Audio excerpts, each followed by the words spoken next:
Chapter 12. Holly. Holly stared at the different invitations. There were so many options. How was she supposed to choose just one? "How did you decide?" she asked Tiffany, who was shopping with her today. Mary Beth had planned to come, but she'd come down with some bug that kept her in bed all day. "Honestly, I looked at prices first. Israel and I are both on a budget, so I didn't want to get tempted by ones I couldn't afford. Once we decided how much we were willing to spend, the selection got a lot smaller." She paused and chewed on her lip. "But I don't suppose that's an issue for you." Holly shrugged. Her restaurant and catering business did okay, and while Frederick didn't have a lot of money on hand, he swore he had some tied up in stocks that he was going to sell to help out. But that didn't mean she needed to go crazy spending it. "Maybe not a huge issue, but I don't want to start our marriage in debt either." She glanced up at the clerk helping them, who looked as if she wished Holly would just hurry up and decide. "Okay, the selection is overwhelming, so let's say we only want to spend $300. What goes away?" The clerk sighed softly and removed half of the selection. "You're right, that is easier." She scanned the remaining ones and picked two that she liked. I wonder if Frederick cares which ones. I better ask him real quick to be sure." They were meeting later to pick out the cake and taste dishes from some other caterers. Holly had no desire to cater her own wedding, but she didn't want to pick the wrong one. She sent off a quick text and then turned to Tiffany. "Which of these is your favorite?" Tiffany pointed to a simple one with purple and gold fonts. "That one. But are you sure, Holly?" "Sure about the invitations? I mean, it's not that big of a deal, even if I don't pick the perfect ones. It's not like the dress or the food." "No, I mean," she chewed on her lip once more. "Sure about Frederick." "What? Of course I'm sure about Frederick. Why would you ask that?" Tiffany shook her head and shifted her gaze to the side. "I don't know. It's just a feeling I get about him. I've had it for a while, but I wasn't sure how to tell you. Now I feel like I have to say something." Anger flared in Holly's stomach. "I'm going to need something a little more concrete than your feelings, Tiffany. I've known Frederick a lot longer than I've known you." "But you hadn't seen him for years before he showed up at the Valentine bash. Why was he even there?" Holly sighed. She'd already had this conversation with Mary Beth, who had asked her the same question. "He was traveling and happened to stop at our resort. I'd say it was fate that it happened right at the Valentine's pairing bash, and we got placed together." "I guess fate is one word for it, but why did he stay? Who just picks up and puts down roots at some place they visited? Did he even go back and get his other stuff?" Holly paused as she considered Tiffany's question. Frederick hadn't gone back to get anything, but that didn't necessarily mean he was hiding anything. Maybe whatever he'd left was too painful to think about currently, or maybe he'd sold most of it to travel. If there was anything to go back for, she was sure he would do it at some point. "I can't believe you're questioning him. I'd say it was jealousy, but you have Israel and Mary Beth has Chance. Why can't you be happy for me?" Holly couldn't believe Tiffany was bringing this up now. The wedding day was set. She was purchasing invitations for goodness sake, and meeting Frederick in a few minutes to pick food. Tiffany's face was a portrait of sadness and sincerity. "I do want you to be happy. I just want you to be sure. If you're sure, then I promise I won't say another word." "I'm sure," Holly said. But the seed of doubt she'd been tamping down began to sprout again. Her friends didn't know Frederick like she did, but the fact that they didn't trust him for whatever reason certainly played on her emotions. And she couldn't deny that she'd had her own reservations a few times as well.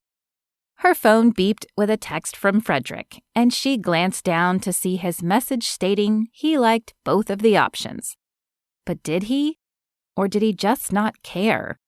And if he didn't care, did that say something about the marriage? "What did he say?" Tiffany asked. "He doesn't care which one, so I guess I'm choosing this one." She grabbed the purple and gold one and handed it to the clerk. She filled out the information that needed to be included and then handed that to the clerk as well.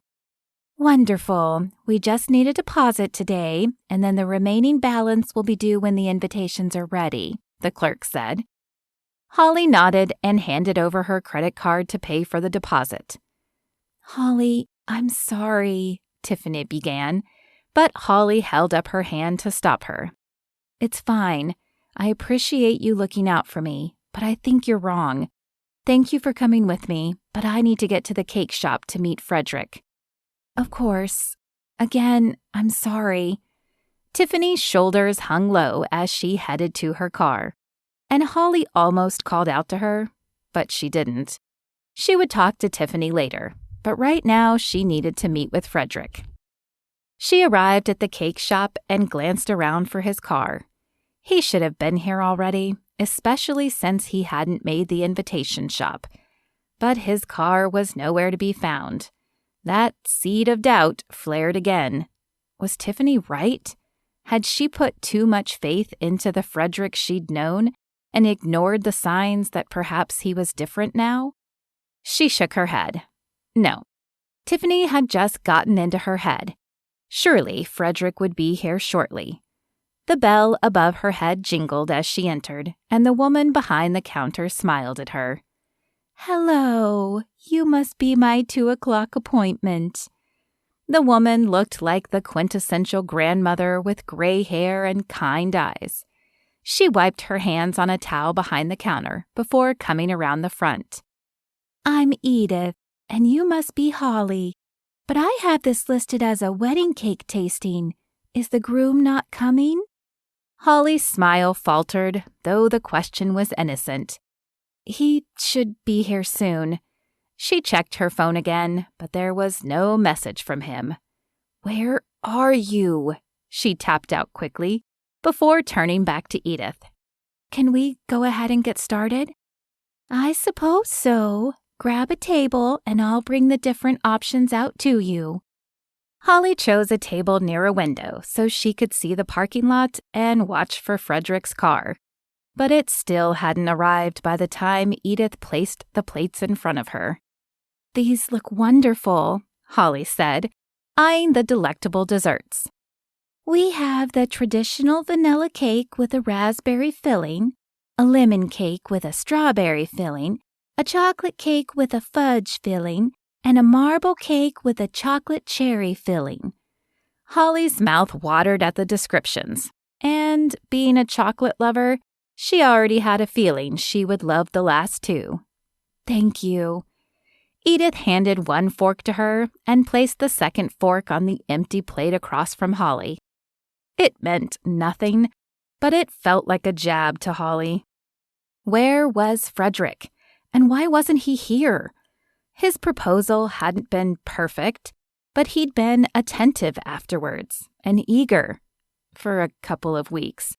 Now that the planning was in full swing, though, he once again was absent or aloof, leaving most of the decisions and payments on Holly. The bell jingled again, and Holly's head whipped up. Relief flooded her at the sight of Frederick. "Sorry I'm late. Traffic was crazy coming into town." Coming into town? Where had he been coming from? His apartment was on the edge of town, but Courage wasn't big, so he should have only been a few minutes away. "You were out of town? Doing what?" For a moment, he looked like a deer caught in the headlights, but then he smiled. "I was picking out a wedding gift for you, and since you live here, I thought I would go to a nearby town where I might be able to surprise you." Holly returned the smile as her body relaxed. A gift for her. He was the sweet man she thought he was, and Tiffany's words were just in her head. "Well, I'm sure I'll love anything that comes from you."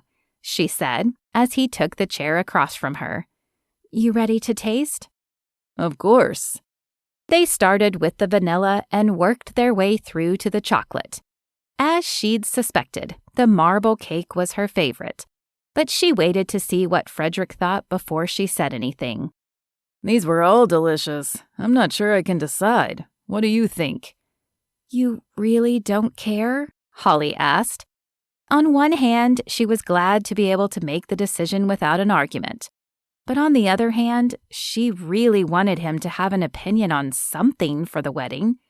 He hadn't cared about the venue, or the invitations, or the flowers, and she needed him to care about something.